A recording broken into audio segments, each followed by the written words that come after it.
Price Lord. கர்த்தர் நல்லவர். இந்த ஜெபமே ஜெயம் கூடுகைக்கு கூடி வந்திருக்கிறவங்க எல்லாத்தையும் நான் கர்த்தராகிய இயேசு நாமத்தினாலே நாங்கள் வாழ்த்தி வரவேற்கிறோம். இன்றைக்கு நம்ம எல்லாம் சேர்ந்து நமக்கு ஏசப்பா கற்றுக் கொடுத்த ஜெபத்தை சேர்ந்து செய்வோம். பரமண்டலத்தில் இருக்கிற எங்கள் பிதாவே, உம்முடைய நாமம் பரிசுத்தப்படுவதாக, உம்முடைய ராஜ்யம் வருவதாக, உம்முடைய சித்தம் பரமண்டலத்திலே செய்யப்படுகிறது போல பூமியிலேயும் செய்யப்படுவதாக. எங்களுக்கு வேண்டிய ஆகாரத்தை இன்று எங்களுக்கு தாரும். எங்கள் கடனாளிகளுக்கு நாங்கள் மன்னிக்கிறது போல எங்கள் கடன்களை எங்களுக்கு மன்னியும். எங்களை சோதனைக்குட்பட பண்ணாமல் தீமையை நின்று எங்களை ரட்சித்துக் கொள்ளும். ராஜ்யமும் வல்லமையும் மகிமையும் என்றென்றைக்கும் உம்முடையவைகளே. ஆமென். பிதாவே, நன்றி செலுத்துகிறோம். இயேசு நாமத்தை ஜெபிக்கிற ஆண்டவரே, இந்த நேரத்தில் இந்த ஜெப வேலையை நீர் ஆசீர்வதி தருவீராக. தொடர்ந்து எங்களை வழிநடத்துவீராக. உம்முடைய கரத்தில் இந்த ஜெப வேலையை ஒப்படைக்கிறோம் ஆண்டவரே, பொறுப்பெடுத்துக்கொள்ளும் ஜீவனுள்ள நல்ல பிதாவே. ஆமென். பரிசுத்த ஆவியானவர் நமக்கு தொடர்ந்து உதவி செய்வாராக. ஆமென். கர்த்தருடைய ஆவியானவர் மகா பெரியவர். நமக்கு இந்த இரவு நேரத்தில் பரிசுத்த ஆவியானவர் அவருடைய வெளிப்பாடுகளை தருவாராக. அடுத்தது ஒரு 7 மணி நேரம் 8 மணி நேரம் நம்ம தூங்க போகிறோம். இந்த தூக்கத்தின் நேரம் நமக்கு ஒரு வேஸ்ட்ஃபுல் டைம் கிடையாது, ஒரு தேவையில்லாத ஒரு நேரம் கிடையாது. ஆனால் நம்முடைய ஆவி தேவனோடு இணைக்கப்பட்டு நாம் தேவனோடு அப்படியே உறவில் இருக்க முடியும். ஆகவேதான் நான் உங்களை உற்சாகப்படுத்துகிறேன். ஜெபம் பண்ணி நேரம் தூங்க போங்க. டாக்டர்ஸே அட்வைஸ் பண்ணுறாங்க, நைட்டு தூங்க போது போல செல்ஃபோன் பார்க்காதீங்க, நிறைய நேரம் உட்காந்து அப்படியே வீடியோ ஸ்க்ரோல் பண்ணிக்கிட்டே இருக்காதீங்க. நல்ல ஜெபம் பண்ணுறோம், ஜெப சிந்தையோடு இந்த வீடியோவை பார்த்த பிறகு நல்ல பாடல்களை கேளுங்க, வேதத்தை வாசிங்க, குடும்பமாக ஜெபம் பண்ணுங்க, தனி ஜெபம் பண்ணுங்க, அப்படியே தூங்க போங்க, நல்ல தூங்குங்க. அதற்கு இந்த ஜெபம் உங்களுக்கு ரொம்ப பிரயோஜனம் உள்ளதாக இருக்கும். நிறைய சவால்களை வாழ்க்கையில் பார்க்குறோம். தேவைகள் இன்னும் சந்தேகப்படல, கடன்கள் இன்னும் மறையல, வியாதிகள் சரீரத்தை விட்டு நீங்கள. ஆனால் மனது, வேதம் சொல்லுகிறது, அவருடைய இருதயம் மனது கர்த்தரை நம்பி திருடா இருக்கணும். அதற்கு வார்த்தை வேணும். ஒரு எம்டி வாளி நீ ஈஸியாக அப்படியே பிளாஸ்டிக் வாலியை அமைக்க உடைச்சிடலாம். அதற்குள்ள நல்லா கான்கிரீட்டை, சிமெண்ட்டில் கான்கிரீட்டை போட்டு அதுக்குள்ளே போட்டு ஒரு 21 நாள் அதை நல்லா செட்டாக வைத்து அதுக்கப்புறம் அந்த வாளி நசுக்கி பாருங்க, உங்களால் எதுவுமே செய்ய முடியாது. ஏன்? வாளிக்கு ஏதோ புது சக்தி வந்துருச்சா? வாளி அதே பிளாஸ்டிக் வாளி தான், ஆனால் உள்ள இருக்கிறது என்ன? கான்கிரீட், அந்த கலவை. அது என்ன பண்ணுது? உள்ள போய் கட்டியா பாறாங்கல் மாதிரி ஆயிடுது. அதுக்கப்புறம் வெளியே இருக்கிற வாளி தான், ஆனால் அதை உங்களால் என்ன பண்ண முடியல, அபத்து நசுக்கவே முடியாது. எவ்வளோ ட்ரை வேணா பண்ணி பாருங்க. அது மாதிரி தான் நீங்களும் நானும் சாதாரண மனிதர்கள். ஆனால் நமக்குள்ள இருக்கிற தேவ மகிமை, தேவ பிரசன்னம், தேவனுடைய வார்த்தை. அது நான் சொல்லுகிறேன், சிமெண்ட் கான்கிரீட்டு இதெல்லாத்த விட கோடி கோடி கோடி மடங்கு சக்தி வாய்ந்தது மகா பெரிய தேவன். அவருடைய வார்த்தையை நமக்கு தந்திருக்கிறார். அந்த வார்த்தை நமக்குள்ள இருக்கும்போது நம்மை அப்படியே நசுக்கிடலாம், நம்மளை வீணாக்கிடலாம், உடைச்சிடலான்னு எழும்புகிற எல்லா பிசாசும் ஒவ்வொரு முறையும் தோற்று போகும். அதனால தான் நாம் செபிப்பதற்கு முன்பாக வார்த்தையை கொஞ்ச நேரம் தியானம் பண்ணுறோம். இந்த வார்த்தை அப்படியே உள்ள இறங்கும் போது அப்படியே நம்மளுடைய மனது இருக ஆரம்பிக்குது, திடன் உண்டாகுது. அவன் சிங்கத்தை போல தைரியமும், அவனுடைய இருதயம் அப்படியே கர்த்தரை நம்பி அந்த திட நம்பிக்கையும் தைரியமும் உண்டாவதற்கு இந்த வார்த்தை உள்ள போகணும். அதனால இந்த வார்த்தையை நல்லா கவனித்து நாம் இதன் அடிப்படையில் ஜெபிக்க போகிறோம். மத்தேயு 6வது அதிகாரத்தில் நாம் தேவனுடைய அற்புதமான அவர் நமக்கு சொல்லிக் கொடுத்த ஜெபத்தை படித்தோம். அதில் முக்கியமானது ஆண்டவர் சொல்றாரு, உம்முடைய சித்தம் பர மண்டலத்திலே செய்யப்படுகிறது போல பூமியிலையும் செய்யப்படுவதாக. என்னோட கூட சேர்த்து சொல்றீங்களா? ஆண்டவரே உம்முடைய சித்தம் பரமண்டலங்களிலே செய்யப்படுவது போல பூமியிலும் செய்யப்படுவதாக. பூமியில செய்யப்படுவதாகனா கடவுள் இந்த இடத்துல இந்த மண்ணில் செய்யப்படட்டும், இந்த ஊரில் செய்யப்பட்டோன்னு அதை மீன் பண்ணலங்க. பூமியில் வாழ்கிற அவருடைய பிள்ளைகளாகி நம்முடைய வாழ்க்கை. அப்போ நம்ம எப்படி சொல்லலாம்னா, ஆண்டவரே பரலோகத்துல உங்களுடைய சித்தம் நடக்கிறது போல என் வாழ்க்கையில உங்க சித்தம் நடக்கட்டும். நீங்க இயேசுவை ஏற்றுக்கொள்ளாதவர்கள் இந்த ஜெபத்தை பண்ண போறதும் இல்லை. அவர்கள் தேவனுடைய சித்தத்தின்படி நடக்கணும்னு அவர்களுக்கு எந்த விருப்பமும் கிடையாது. ஆனா நமக்கு கர்த்தருடைய சித்தம் நடக்கணும். அற்புதமான கர்த்தருடைய சித்தம் நடக்கிறதெல்லாம் கர்த்தருடைய சித்தம் கிடையாது. கீழே விழுந்துட்டாங்க கர்த்தருடைய சித்தம், ஆக்சிடென்ட் ஆயிடுச்சுங்க கர்த்தருடைய சித்தம், எலும்பு உடஞ்சிருச்சுங்க கர்த்தருடைய சித்தம், நஷ்டமாயிடுச்சுங்க கர்த்தருடைய சித்தம் இல்லை. வேதத்தில் கர்த்தருடைய சித்தத்தை குறித்து எழுதப்பட்டிருக்கிறது. திருப்பம் ரோமர் 12ஆம் அதிகாரம், ரோமர் 12:2 சங்கீதா வாசிங்க.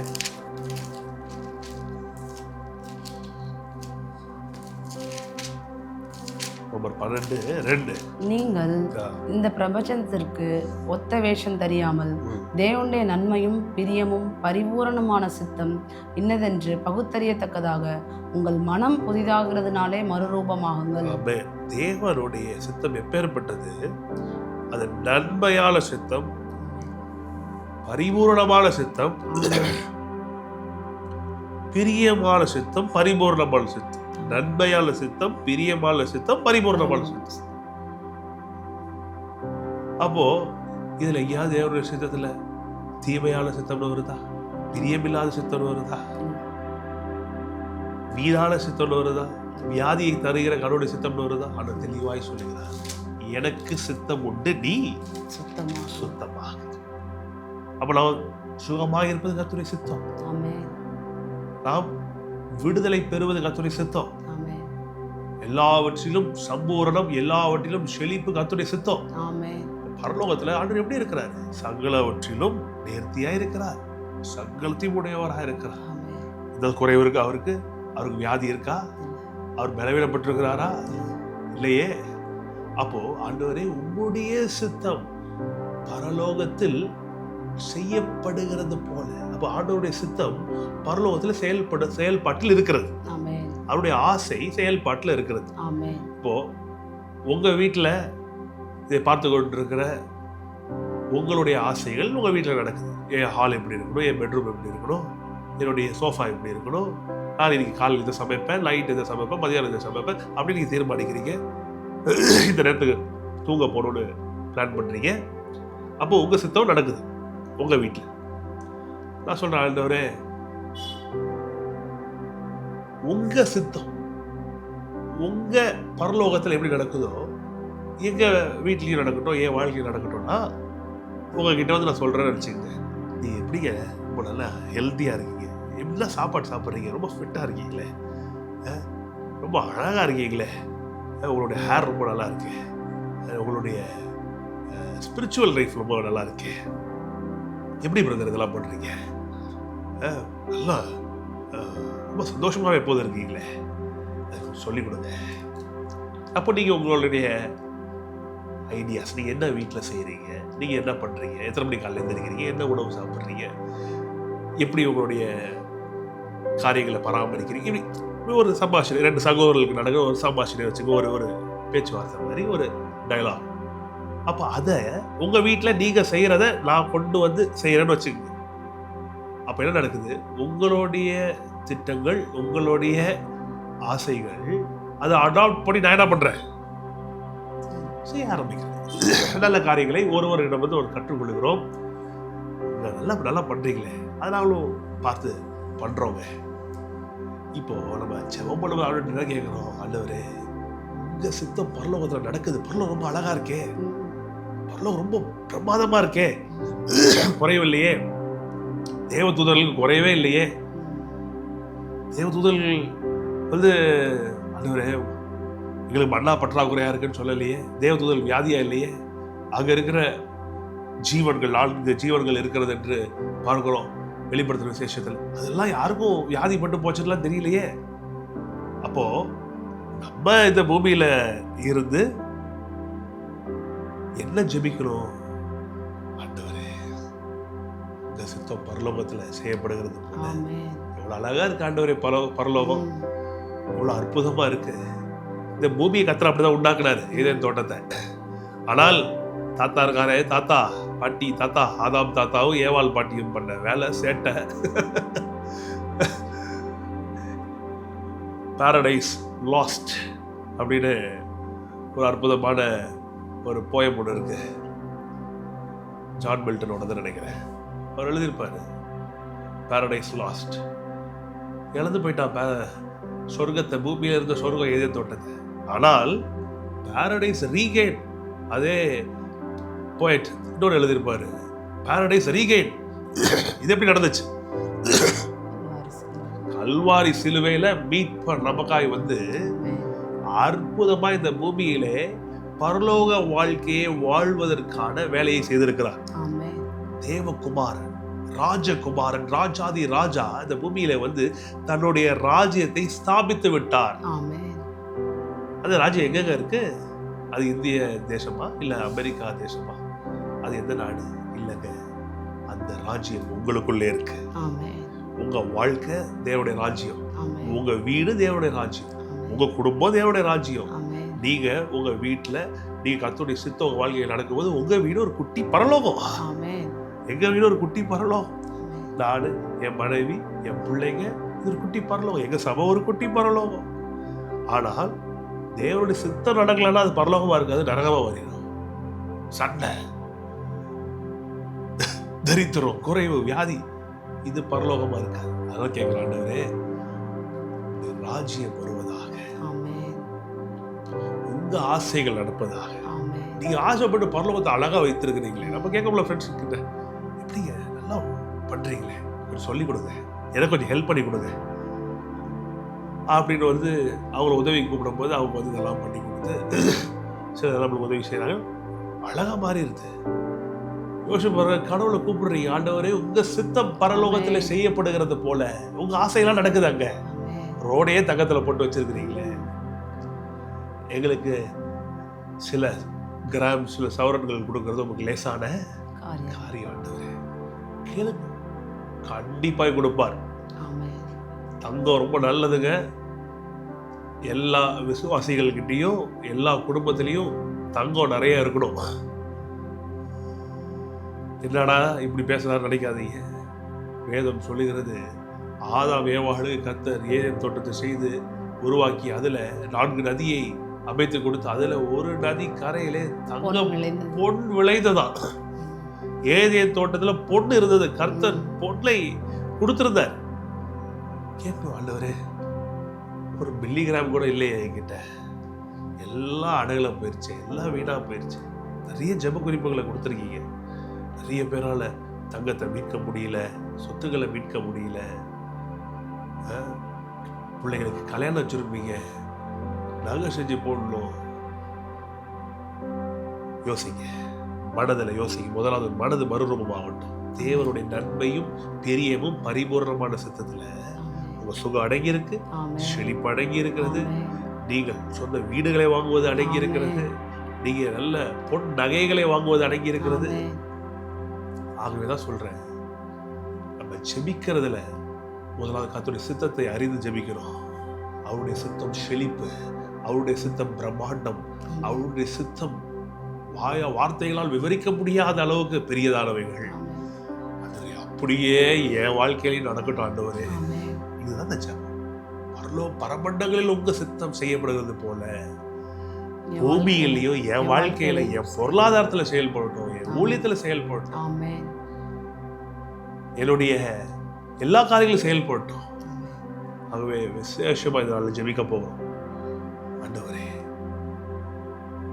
எல்லார் வீடுகளிலும் பணப்பெருக்கம் உண்டாகட்டும், தங்க நகைகளின் பெருக்கம் உண்டாகட்டும்.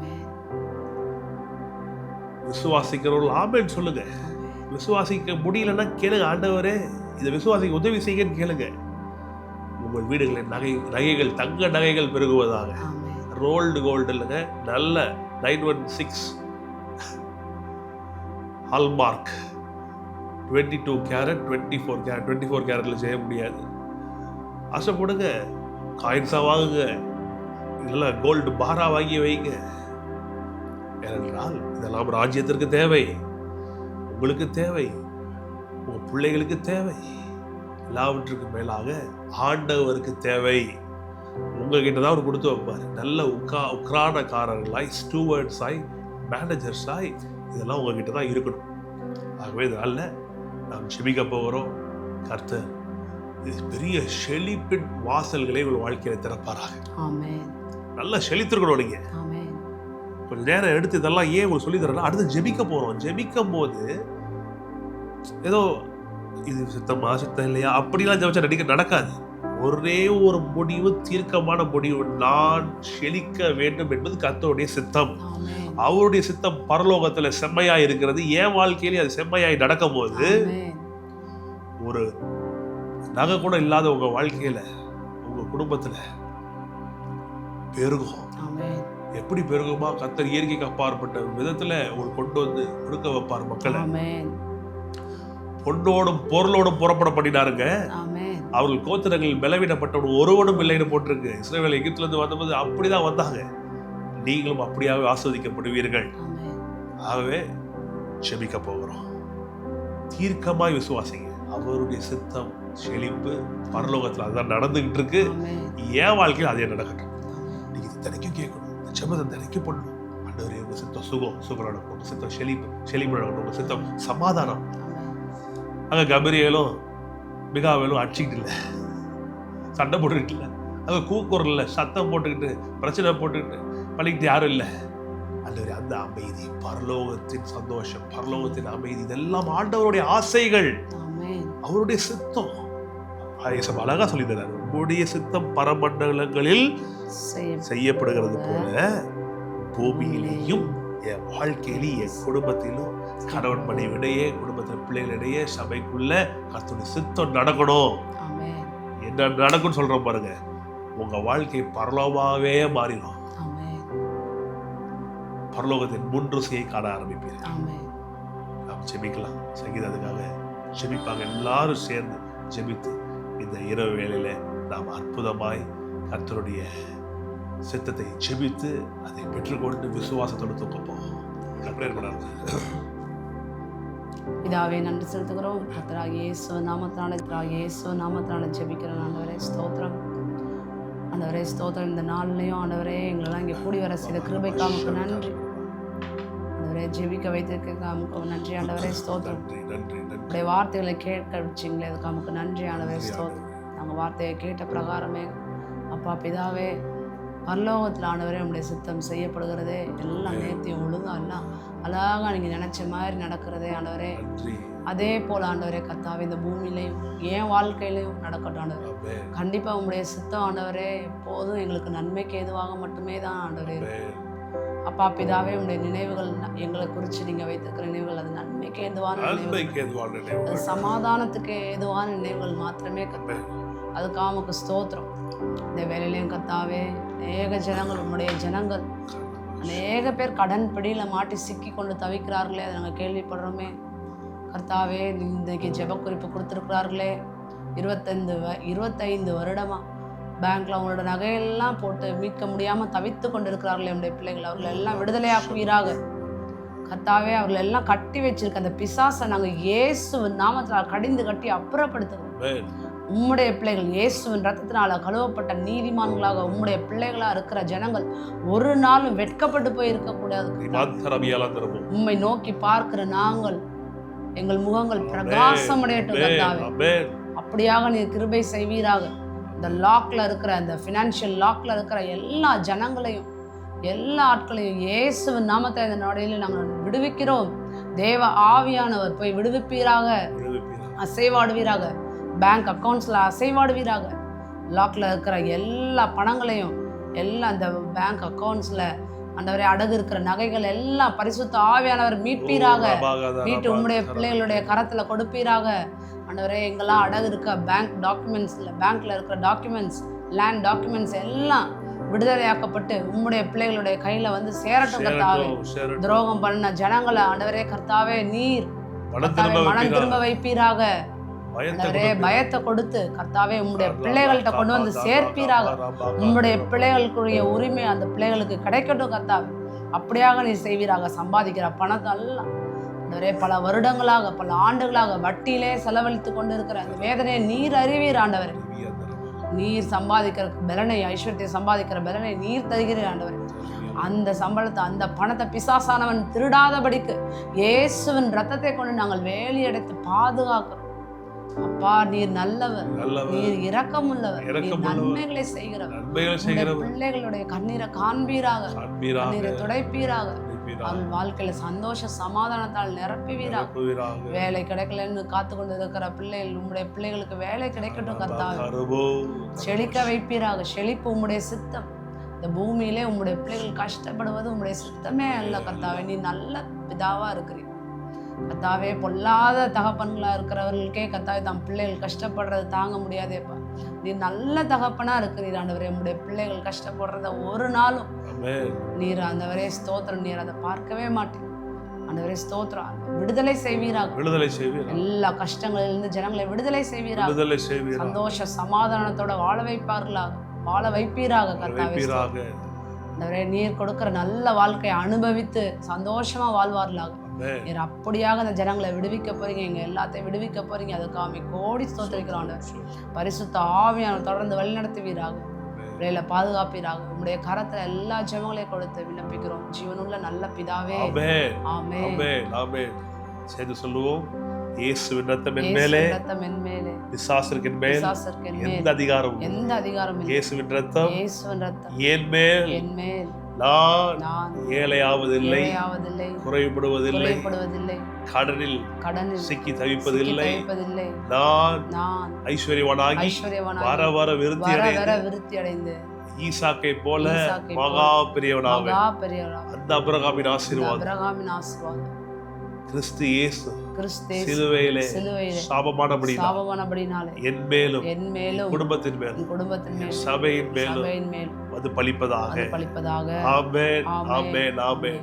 இயேசுவின் ரத்தம் ஜெயம். சொல்லுங்க, இயேசுவின் ரத்தம் ஜெயம். எந்த தீங்குமே அணுவதில்லை, கெட்ட கனவுகள் வருவதில்லை, பிசாசுகளை தொட முடியாது. நாங்களும் எங்கள் குடும்பமும் சபையினரும் எங்கள் ஜனமும் இந்த இரவு நன்றாய் தூங்கும். இயேசுவின் ரத்தம் சேர்ந்து சொல்லுவோம். ஆத்துமாவே கர்த்தரை ஸ்தோத்திரி, என் முழு உள்ளமே ஆத்துமாவே கர்த்தரை ஸ்தோத்திரி. கர்த்தர் செய்த சகல உபகாரங்களை என்றும் மறவாதே. கர்த்தர் ஆசீர்வதிப்பாராக. நிம்மதியாய் தூங்க செல்லுங்க. நாளை காலை 6:30 மணிக்கு மீண்டுமாய் ஜெபமே ஜெயம் லைவ்ல, இந்த ப்ரேயர் லைவ்ல உங்களை மீட் பண்ணுகிறோம். அது வரைக்கும் சமாதானமாய் உங்கள் இரவு இருப்பதாக. சீக்கிரம் வராது. இந்த இரவு கூட கர்த்தருடைய வருகை எதிர்பார்க்கலாம். ஒருவேளை கர்த்தருடைய வருகை தாமதிக்கும் என்றால் காலையில் சந்திப்போம், இல்லையா? We shall meet in heaven. Good night. God bless you.